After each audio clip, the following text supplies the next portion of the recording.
l'heure du journal, merci de nous rejoindre. Voici pour commencer le sommaire. Alassane Ouattara, invité de la Chatham House, un important groupe de réflexion à Londres, au Royaume-Uni. Le président de la République de Côte d'Ivoire s'est prononcé hier sur 2 points, l'élection présidentielle de 2020 et la stabilité politique et économique de son pays. En Côte d'Ivoire, les travaux de réhabilitation de la route Thomasé-Agboville avancent bien. Le ministre de l'Équipement et de l'Entretien routier, Amédée Kouakou, a visité récemment le péage et le chantier de renforcement du tronçon. Objectif, vérifier l'état de fonctionnement de ce péage ouvert le 15 décembre dernier. Enfin, 48 heures de deuil national décrété au Burkina Faso après l'attaque le 20 janvier dernier contre des villages de la région nord. La Banque mondiale salue les progrès économiques réalisés par la Côte d'Ivoire. En effet, le président de la République, Alassane Ouattara, a reçu hier à Londres, au Royaume-Uni, le président de cette institution financière internationale. Alassane Ouattara et David Malpass ont eu une séance de travail axée sur le financement de projets et la digitalisation. Les détails dans ce reportage de Habiba Dambélé-Saoui. David Malpass, à la tête d'une importante délégation, a rassuré le chef de l'État sur les excellentes relations de coopération qui existent entre la Banque mondiale et la Côte d'Ivoire, grâce au leadership du président Alassane Ouattara et à la bonne gestion des finances publiques. C'est toujours un grand honneur pour nous de recevoir le président de la Banque mondiale, surtout qui nous a annoncé de très bonnes nouvelles. Et nous avons insisté sur le fait que nous allons travailler à améliorer la digitalisation parce qu'il faut améliorer l'inclusion financière, mais également, bien sûr, le financement des projets sociaux. Le président de la Banque mondiale est un homme bien connu. Il a été patron du Trésor américain et nous l'avions rencontré en son temps quand nous étions à Washington. Et nous savons qu'avec notre frère Ghanem également, que la Banque mondiale est en de bonnes mains et s'occupera bien de la Côte d'Ivoire. Je dois ajouter que nous avons beaucoup de chance d'avoir aussi les représentants de la SFI et de MIGA qui contribuent énormément au financement de l'économie ivoirienne. En tout cas, je voudrais remercier le président et tous ses collaborateurs. De bonnes relations entre la Banque mondiale et la Côte d'Ivoire. Les deux partenaires ont indiqué leur détermination à être plus stratégiques dans leur coopération afin d'avoir un impact plus positif sur les populations. Pendant son séjour à Londres, au Royaume-Uni, le président de la République, Alassane Ouattara, a été invité par la Société royale africaine. Cet institut fait la promotion de l'Afrique et de ses potentialités économiques et culturelles. Le chef de l'État, Alassane Ouattara, après avoir présenté les atouts et opportunités de l'économie ivoirienne, a encouragé les hommes d'affaires présents à cette rencontre à venir investir dans son pays, la Côte d'Ivoire. Tout est mis en place pour que la présidentielle d'octobre prochain ait lieu dans d'excellentes conditions et dans un environnement apaisé. Déclaration hier du président de la République de Côte d'Ivoire. Alassane Ouattara était l'invité de la Chatham House, un important groupe de réflexion. Pour en parler, retrouvons Habiba Dambélé-Saoui. Le Royal Institute of International Affairs, connu sous le nom de Chatham House, fondé en 1920, a accueilli un invité de marque, le président Alassane Ouattara. Et c'est devant des personnalités du monde de la finance, des affaires et de la diplomatie que le chef de l'État, pour son deuxième passage à Chatham House, a fait un exposé sur le thème « Élections en Côte d'Ivoire en 2020, assurer la stabilité et l'inclusion ». D'entrée de jeu, le chef de l'État, soutenu par son épouse Dominique, par le président ghanéen Akufo-Addo, des membres du gouvernement du Ghana et de Côte d'Ivoire, a expliqué le contexte difficile de son arrivée au pouvoir avant d'instruire l'auditoire sur les progrès réalisés par la Côte d'Ivoire. Mon pays a renoué avec la croissance, la stabilité, la sécurité et le taux de croissance moyen depuis 2012 a été en moyenne de 8% par an. 8% par an, ce qui est bien sûr extraordinaire. Et nous faisons partie des 10 pays plus forte croissance dans le monde. Et nous en sommes très fiers, et ce qui fait que c'est l'une des économies les plus dynamiques. En 9 ans, nous avons doublé le PIB de la Côte d'Ivoire, ce qui est quand même exceptionnel. Il n'y a que la Corée et la Chine qui ont eu des performances aussi fortes au cours des dernières décennies. Ces résultats d'abord est dû au travail des Ivoiriens. Les Ivoiriens se sont remis au travail après la crise post-électorale. Le président Houphouët disait « découragement n'est pas ivoirien » et la crise n'a pas découragé les Ivoiriens. Les Ivoiriens se sont mis au travail et bien évidemment le gouvernement a fait d'importantes réformes institutionnelles et sectorielles avec en ligne de mire la sécurité, la paix, l'état de droit, la démocratie, aussi la mise en place d'institutions et l'assainissement du climat des affaires pour une meilleure attractivité de l'économie et l'exécution de 2 plans nationaux de développement, 2012-2015 et 2016-2020. La question des élections en 2020 a été abordée par le président Alassane Ouattara, qui a déclaré qu'elles seront libres, démocratiques et transparentes. Je peux vous dire que le gouvernement est à la tâche et que ces élections seront transparentes et démocratiques et apaisées. Free, fair and transparent. Alors évidemment, cette volonté est traduite par la mise en place des institutions dont j'ai parlé. Elles sont crédibles, elles sont fortes. Et je voudrais aussi revenir sur le passé et dire qu'en réalité, le problème de mon pays a été que la loi fondamentale avait été tripatouillée à la mort du président Houphouët. Et ceci a créé de nombreuses crises.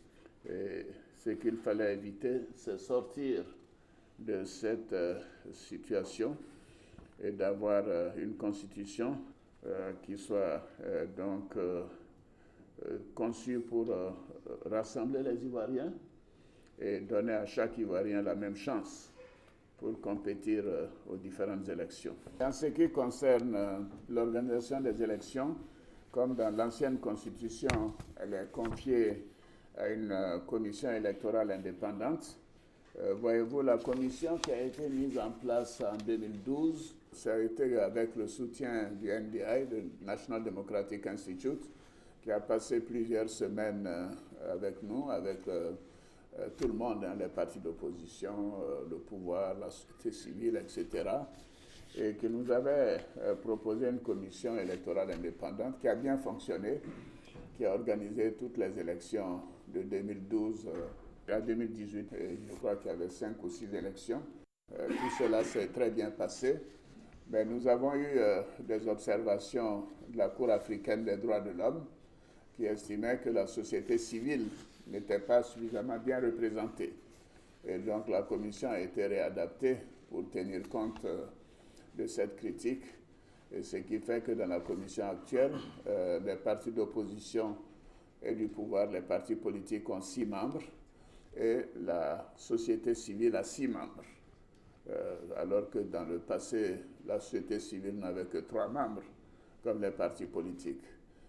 Comme dans l'ancienne commission électorale, le président de la République, la magistrature et le ministère chargé de l'organisation des élections, pour leurs compétences, sont également membres de la commission électorale indépendante. Voilà, ceci a été fait après 6 mois de discussion avec les partis politiques. Et c'est cette nouvelle commission qui est totalement conforme aux recommandations de la Cour africaine des droits de l'homme et des peuples qui va donc organiser l'élection présidentielle de 2020 et bien sûr l'élection législative également. La CEI a demandé l'assistance électorale des Nations Unies, de l'Union européenne, de l'Union africaine, de l'Organisation internationale de la francophonie et de la CEDEAO pour montrer que nous n'avons rien à cacher. Nous voulons que toutes ces structures et tous ceux, bien sûr, qui souhaitent observer l'élection puissent le faire. Alors, nous avons également en discussion actuellement les modifications au code électoral qui qui est vraiment le détail, le cœur du processus lui-même, qui est en discussion par le Premier ministre et les partis politiques et la société civile pour adapter le code à la nouvelle constitution, ce qui est également en cours et sera achevé dès le mois de février. Le chef de l'État s'est ensuite prêté aux nombreuses questions des invités. Il s'est appesanti sur les efforts accomplis pour l'amélioration des conditions de vie du monde paysan. Examen de passage, somme toute réussi pour le président Alassane Ouattara, qui a répondu à toutes les préoccupations des membres de cette prestigieuse institution. Le chef de l'État s'est exprimé en français et en anglais pour une bonne compréhension. Des Ivoiriens résidant à Londres ont apporté de la chaleur et de la gaieté à la fraîcheur londonienne de ce mardi 21 janvier 2020. En Côte d'Ivoire, les préparatifs du 27e congrès de l'Union postale universelle vont bon train. Cette rencontre va se tenir du 10 au 28 août prochain à Abidjan. Mais avant, cette visite de travail du vice-directeur général du Bureau international de l'UPU, Pascal Thierry Clivaz, a rencontré il y a quelques jours le ministre en charge de l'économie numérique et de la Poste, Mamadou Sanogo. C'est un reportage de l'Anciné Bakayoko.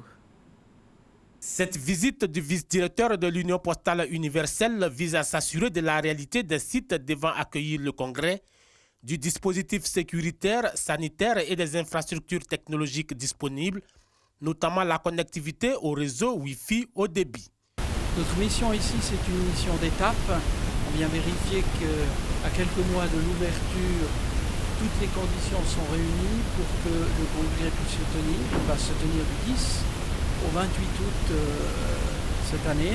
Quelques petits ajustements à finaliser, mais pas d'inquiétude pour le gouvernement, qui travaille d'arrache-pied en conformité avec le cahier des charges de l'Union postale universelle.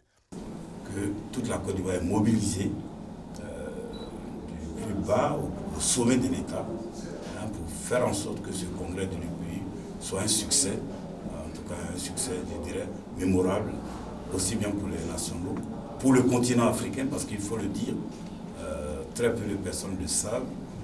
Je crois que c'est l'une des rares fois, sinon pas du tout, l'une des rares fois que le continent reçoit un tel événementiel sur le continent. Donc il faut faire en sorte que la Côte d'Ivoire soit à la hauteur et nous le ferons. Au terme du congrès, la Côte d'Ivoire sera désignée pour présider le conseil d'administration de l'UPU de 2021 à 2024.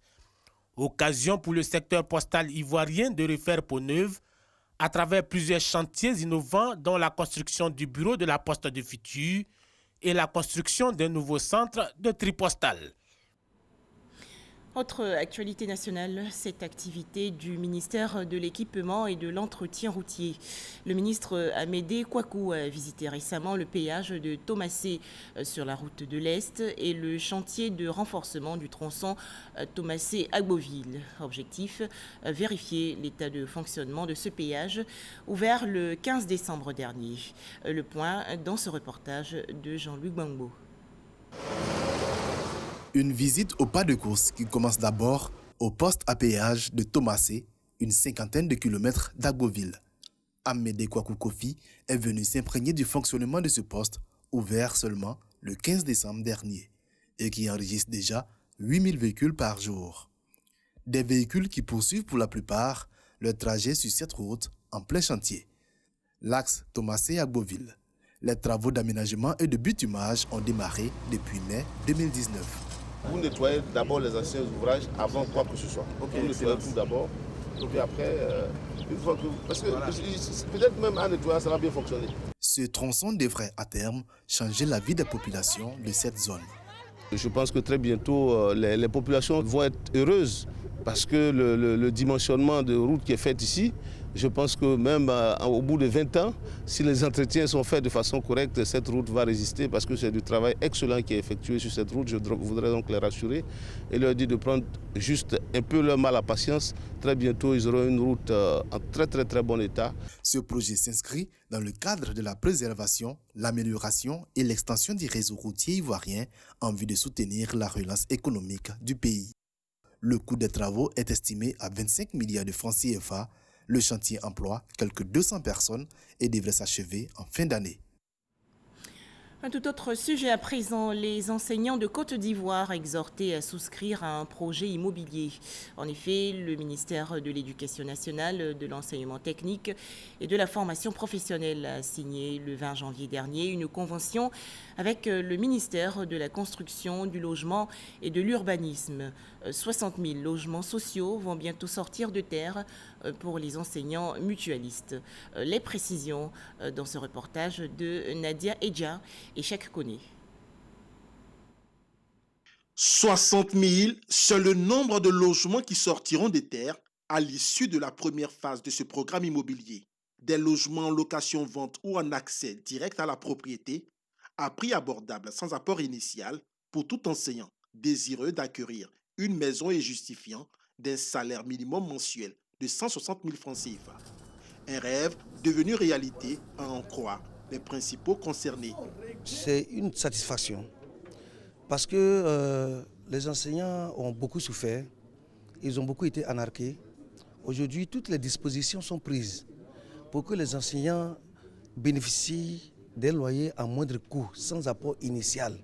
La convention signée ce jour entre le ministère de l'Éducation nationale, de l'enseignement technique, de la formation professionnelle, d'une part, et d'autre part, celui de la construction du logement et de l'urbanisme, marque l'engagement des deux entités à mener à bien cette action sociale d'envergure. Il s'agit pour nous de proposer une réponse appropriée, efficace et durable aux problèmes récurrents qui affectent la dignité et la performance de l'enseignant, au nombre desquels la question du logement occupe une place de choix. Nous nous attellerons au mieux à vous assister pour l'acquisition et la sécurisation des terrains. Nous coordonnerons le raccordement des sites de ces projets au réseau et nous assurerons l'encadrement du promoteur chargé de la construction des logements afin que la totalité des engagements pris soit tenue. Le projet de logement économique pour les enseignants s'inscrit dans la politique sociale du gouvernement. La réussite de la phase 1 permettra de l'étendre à l'ensemble des enseignants, mais aussi à tous les fonctionnaires du pays. Un tout autre sujet à présent, la volaille très prisée en Côte d'Ivoire. En effet, selon l'interprofession avicole ivoirienne, la consommation de poulet, caille et autres pintades est d'environ 2 kg par habitant et par an. Mais comment et dans quelles conditions se déroule l'abattage de ces oiseaux? Cet abattage se fait-il dans des abattoirs agréés? Pour en parler, Jean-Louis Gbangbo. Dans cet abattoir situé en plein cœur du marché de Trashville, ce sont entre 400 et 450 poulets qui sont tués chaque jour. Ça là, c'est Bougui. C'est Bougui, ça là. Bougui, c'est comment le poulet? Kaboré Janvier est le responsable de cet abattoir. L'abattage de poulets, un business qu'il a hérité de son père il y a quelques années. Une activité qu'il a surtout fait évoluer. C'est un abattoir qui s'est installé depuis près de 10 ans. Voilà, avant, on déplumait les poulets à la main. Et avec le temps, bon, les choses ont changé. Pour la sécurité alimentaire, on a préféré mettre les carreaux, bien entretenir et puis installer une machine. Cette machine, appelée plumeuse dans le jargon, est la fierté des Janvier. D'une capacité de traitement de 20 à 25 poulets à la minute, elle symbolise le changement de cap de cet abattoir vers les normes édictées par le gouvernement en matière d'abattage de volailles. Le gouvernement a demandé que les abattoirs soient modernisés. Et c'est dans ce cadre-là qu'on a ouvert ce coin-là pour déplumer plus de poulets et puis, comment on appelle ça, respecter les normes de la sécurité alimentaire. Si Janvier a pu s'adapter et faire évoluer son activité, ce n'est pas le cas de tous les acteurs de ce secteur. Les tueries à façon sont les plus nombreuses sur les marchés, comme ici à Port-Boué. Avec leurs moyens rudimentaires, défiant les normes de la biosécurité, ces petites mains semblent ne pas être conscientes des risques sanitaires que leur activité fait courir aux consommateurs. Ça là, il n'y a pas de saleté dedans. C'est avant, on peut dire que c'est ça là. Maintenant, tout c'est carrelé. Il n'y a plus de saleté comme avant. Maintenant, c'est propre tous ces jours. La lutte contre ce type de tuerie reste le principal défi des organisations professionnelles du secteur. Que l'État nous aide afin que dans chaque marché, on puisse avoir des machines plumeuses pour pouvoir améliorer la qualité du poulet. Des abattoirs propres, c'est également la préoccupation du ministère des Ressources animales et halieutiques. C'est vraiment un problème de santé publique et cela doit être compris, accepté et mis en place par tous, que nous passions à un abattage beaucoup plus salubre, un abattage sécurisé pour le bien de nos consommateurs et aussi pour la santé des personnes qui fréquentent les marchés. Un important plan de développement d'abattoirs modernes est prévu en vue d'assurer un abattage propre qui préserve le respect de la qualité sanitaire et hygiénique des volailles. Quand nous avons été frappés par la grippe aviaire en 2015 déjà et 2016, il était question de réfléchir à des solutions durables. Et l'une des solutions, c'est donc le projet abattoir industriel de volailles, PAVCI, que nous avons lancé en collaboration avec certains opérateurs de ce secteur, du secteur avicole sur le territoire. 7 abattoirs industriels sont ainsi prévus à Korogo, Man, Bondokou, Azaguié, Dabou, Tiébissou et Daloa. Capacité d'abattage entre 1000 et 2000 poulets à l'heure. Mais en attendant le démarrage effectif de ce chantier, des opérateurs se sont lancés dans l'abattage industriel, l'abattage propre. Sont en activité 2 abattoirs industriels détenus par 2 grands groupes privés. Et celui-ci, beaucoup plus modeste, basé à Port-Boué. On est content aujourd'hui. Ils sont dans le temps, on a un client qui est arrivé il y a 1h15.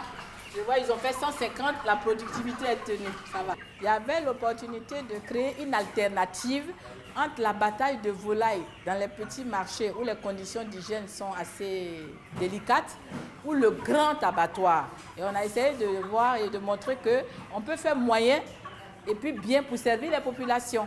L'abattoir de Madame Noël Louvel abat en moyenne 3000 poulets par jour. Elle occupe 3% du marché de l'abattage. Une modeste contribution à une alimentation saine en Côte d'Ivoire. Il y a encore de la marge, Les Ivoiriens adorent le poulet. Les Ivoiriens adorent le poulet. La petite contribution pour nous, c'est offrir de la marchandise saine. En Côte d'Ivoire, la consommation de volailles par habitant et par an est passée de 0,43 kg en 2006 à 1,99 kg en 2015, selon l'interprofession avicole ivoirienne IPRAVI. La production nationale de viande de volaille étant, elle, passée de 30 000 tonnes en 2013 à 52 000 tonnes en 2017. Des images à présent avec le séjour à New Delhi en Inde de la ministre de la Solidarité, de la Cohésion sociale et de la lutte contre la pauvreté. Maria Tukone a rencontré récemment le ministre indien en charge de la justice et de la communication. Leurs échanges ont porté sur la numérisation et l'accélération des paiements numériques au titre de la protection sociale. Au chapitre santé, des médicaments anticancéreux et autres produits pharmaceutiques pour le service d'oncologie pédiatrique du centre hospitalier universitaire de Trècheville. C'est un don du groupe d'oncologie pédiatrique. Le point avec Stéphane Loboué et Sephora Zegui. 10 millions de francs CFA, c'est le coût des médicaments offerts au service d'oncologie pédiatrique du CHU de Trècheville. Ces médicaments vont aider les enfants malades du cancer à bénéficier d'un traitement à moindre coût. Chez l'enfant, le cancer n'est pas synonyme de mort. Parce que le cancer de l'enfant, il a un pronostic qui est bien meilleur que celui de l'adulte. Il est sensible à la chimiothérapie. Le seul problème auquel nous sommes confrontés, c'est que souvent, ils sont diagnostiqués tardivement. Ils sont en moyenne 200 enfants souffrant de cancer qui fréquentent le service d'oncologie pédiatrique du CHU de Trècheville. Un service qui s'emploie à diagnostiquer le plus vite possible ces patients. Aujourd'hui, le besoin en matériel de santé, notamment en médicaments pour le traitement des enfants atteints du cancer, est réglé grâce à la sollicitude du groupe franco-africain d'oncologie pédiatrique. C'est la première pour cette année 2020. On aura encore à faire un deuxième lot de dons dans le mois de novembre. Le groupe franco-africain d'oncologie pédiatrique assure également la formation du personnel soignant de l'unité d'oncologie du CHU de Trècheville. Une unité qui aujourd'hui présente un meilleur visage et une offre de soins de qualité. La télévision numérique terrestre bientôt déployée dans la région du Poro, dans le nord du pays. Les préparatifs de cet événement vont bon train. La société ivoirienne de télédiffusion IDT, qui assure la diffusion des programmes radiophoniques et télévisuels sur le territoire national, a lancé récemment des campagnes d'information et de sensibilisation. 24 janvier 2020, célébration de la Journée mondiale de la culture africaine. Cet événement veut montrer la diversité culturelle du continent africain. Et c'est la Côte d'Ivoire qui va abriter les festivités officielles. Plus de détails avec Issa Yeo. L'Afrique, berceau de l'humanité, sera célébrée dans le monde entier dans les tout prochains jours. La Journée mondiale de la culture africaine et des afro-descendants est donc l'occasion de mettre en évidence les atouts culturels du continent. 193 pays à travers l'UNESCO ont adopté le fait que tous les ans, la culture africaine sera célébrée partout dans le monde, dans leur pays. Notre objectif, dorénavant, c'est de tout faire pour que cette journée soit une journée célébrée par toutes les filles et fils d'Afrique, qu'elles soient sur le territoire du continent, mer, ou dans les Caraïbes, ou en Amérique, ou en Asie. Cette journée, selon le secrétaire général de la Commission nationale de l'UNESCO en Côte d'Ivoire, permettra aux Africains de s'approprier leur propre culture et la partager avec le reste du monde. Et je suis heureux que les Africains aient pris l'initiative de la célébrer à Abidjan et donc de nous associer à la célébration pratique de la première journée. C'est la Côte d'Ivoire qui a présidé ce travail préparatoire de présentation de cette journée mondiale de la culture africaine auprès de l'UNESCO. Abidjan, la capitale économique, a été choisie pour abriter les festivités de cette journée prévue le 24 janvier prochain.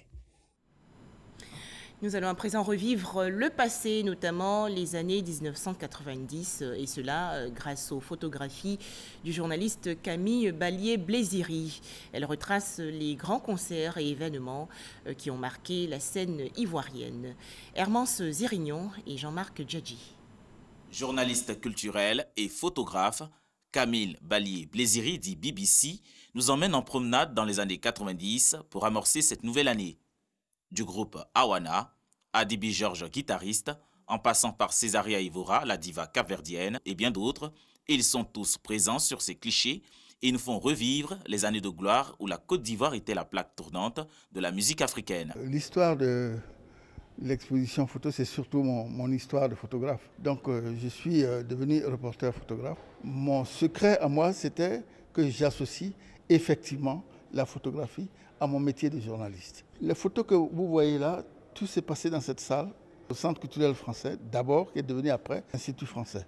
Jusqu'au 25 janvier, les Ivoiriens et principalement les jeunes sont invités à faire un tour à cette exposition afin de vivre ce beau voyage dans le temps et découvrir le riche patrimoine photographique musical de la Côte d'Ivoire que nous offre Camille Ballier-Blésiri. 2 jours de deuil national décrétés au Burkina Faso. La raison, 36 civils ont été tués le 20 janvier dernier lors d'une attaque contre des villages situés dans la région nord du pays.